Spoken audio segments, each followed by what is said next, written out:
On March 4th, 1836, delegates of the Independence Convention appointed Sam Houston Major General and instructed him to organize the Republic's military forces. They had earlier received Travis's letters from the Alamo pleading for reinforcements. One faction, led by the Nacogdoches representative Robert Potter, called for the convention to adjourn and for all to rush to the aid of the besieged Bayard garrison. Houston slammed the scheme as madness. Delegates would do better, he insisted, to remain in Washington and draft a constitution for the new nation whose existence they had just proclaimed. As for the Alamo defenders, he pledged all mortal power to save them. Accompanied by his aides-de-camp, Houston departed Washington on the evening of March 6. He had no way of knowing, of course, that the Alamo had fallen that morning. What Houston discovered when he arrived in Gonzales on March 11th did nothing to boost his confidence. On February 11th, Alamo commander James Clinton Neal had gone on furlough to care for his ailing family. He left William Barrett Travis in temporary command of the garrison until his return. But on February 23rd, Santana arrived and besieged the Alamo. Consequently, Neal could not make his way back to assume command. He did, however, raise a relief column of some 374 men in Gonzales, men who became the core of Houston's San Jacinto army.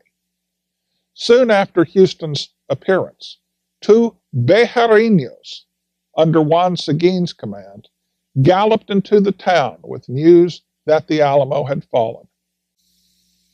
Houston had little reason to doubt their report, but was fearful of the panic it might generate.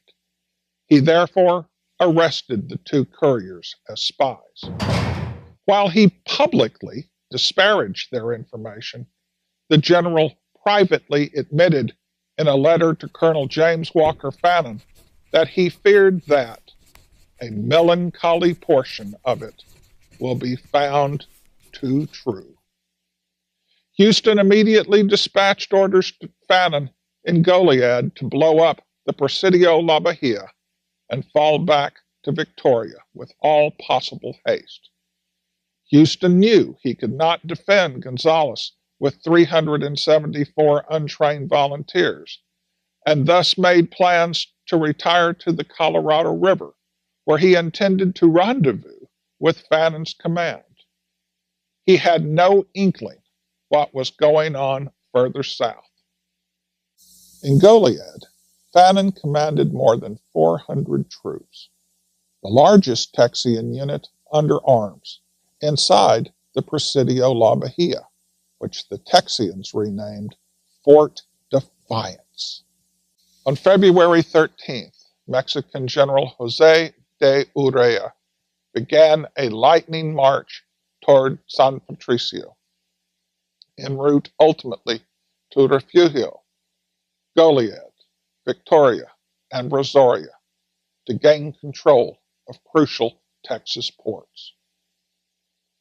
Fannin learned of the enemy's advance, but even then dispatched units to Refugio to evacuate Texian settlers, only to have Urrea's sweeping juggernaut swallow them up. The Goliad garrison finally abandoned Fort Defiance on the morning of March 19th, bound for Victoria.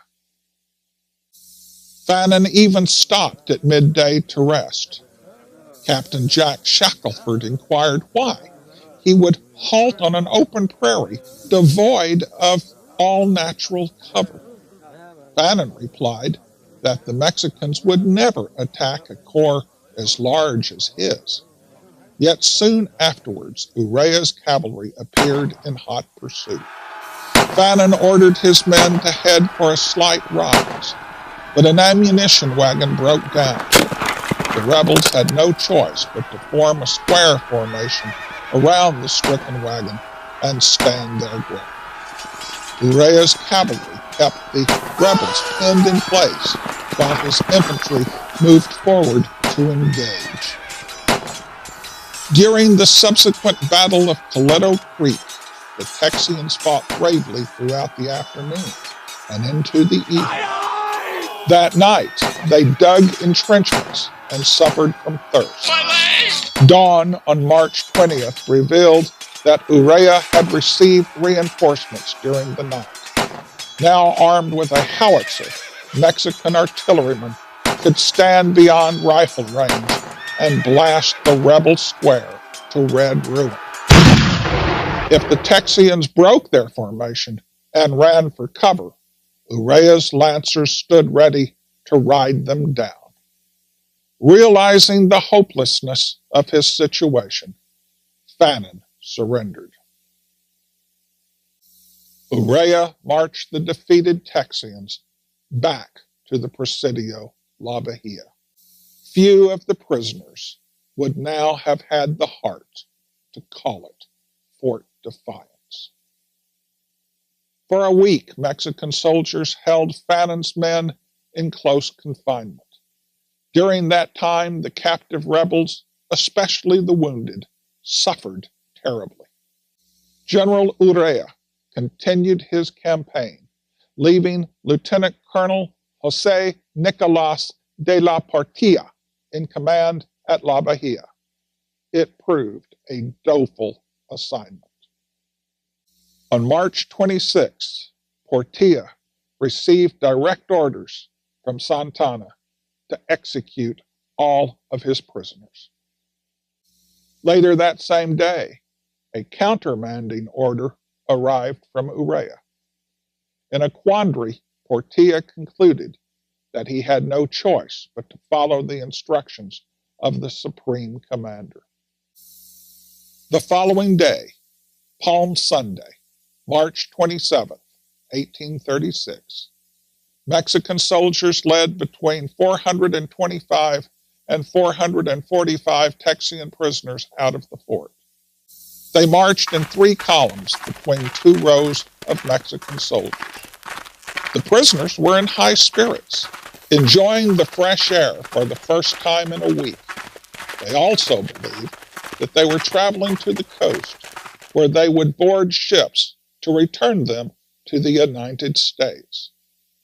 Yet, when the 3 groups had marched about a mile from the Presidio, their guards halted the column and opened fire at point-blank range.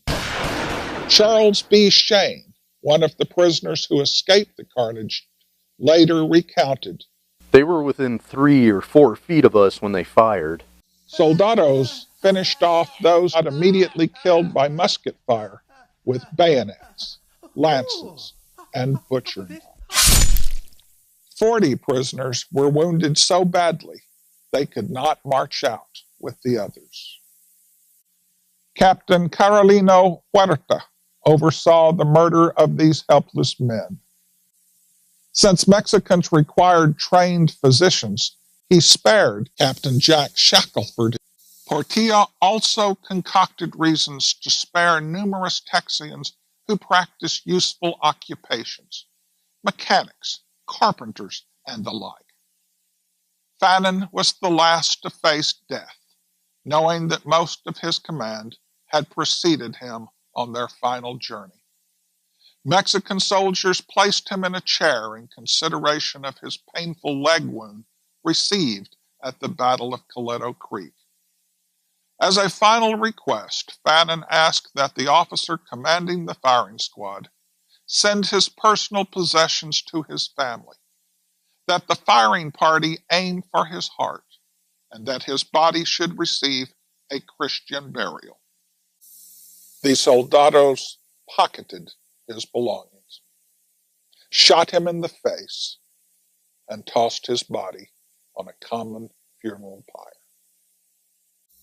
28 men escaped what Texans would forever recall as the Goliad Massacre.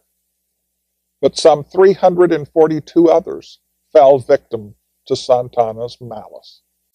He could have acted with discretion, but chose otherwise.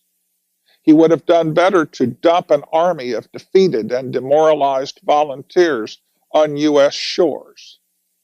Their tales of Mexican compassion and Texian neglect might have dissuaded others from flocking to join the conflict.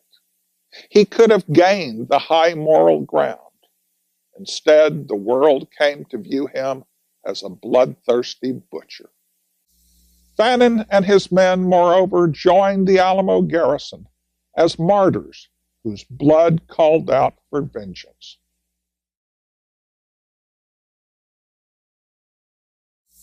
Sam Houston's ragged soldiers, all that remained of the Texian army, were eager to answer that call.